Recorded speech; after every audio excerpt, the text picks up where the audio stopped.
High Priyanka দি, তো তুমি আমাকে পার্টি মেকআপের জন্য বুক করেছিলে, তো তোমার কেমন লুক চাই আমাকে একটু শেয়ার করো, আমি তোমাকে স্যাটিসফাইড করতে পারি কিনা আমি দেখছি।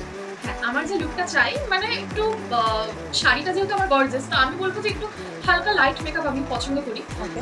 তো হালকা একটু বুঝে সেটা একটু আমাকে একটা ওভারঅল একটা পুরোটা ফাইন একটা লুক হালকার মধ্যে দিই।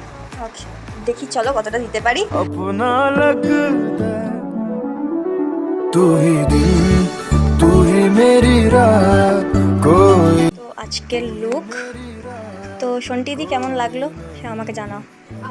আমি খুব স্যাটিসফাইড। আমি ফার্স্ট টাইম পড়লাম, অবভিয়াসলি আমার খুব একজন চেনা পরিচিত বোনের থেকে, তো আমি খুব স্যাটিসফাইড। আমি ভাবিনি যে আমাকে মানে পার্টি লুকে মানে পার্টি মেকআপে সাদার পথে এতটা এলিগেন্ট লাগবে, বিকজ আমি যেমন নর্মাল মেকআপ করি সেটার একটা ডিফারেন্ট একই রকম একটা লুক থাকে, বাট পার্টি লুকে যে টোটাল এতটা ডিফারেন্ট লাগবে আমি কোনোদিনও ভাবিনি। মানে ওর টোটালি পুরো আমাকে চেঞ্জ করে দিয়েছে। তো আমি খুব আমি খুব হ্যাপি। Thank you. আমি ফুললি স্যাটিসফাইড তো। একদম। Thank you. ইনভিটেশন থাকবে তো অবভিয়াসলি মেকআপের জন্য আমি তোকেই ডাকবো। এমনি রেকমেন্ড করছো তো লোকেদের জন্য। একদম একদম, আমি তো তোকে রেকমেন্ড করবোই অবশ্যই। Thank you.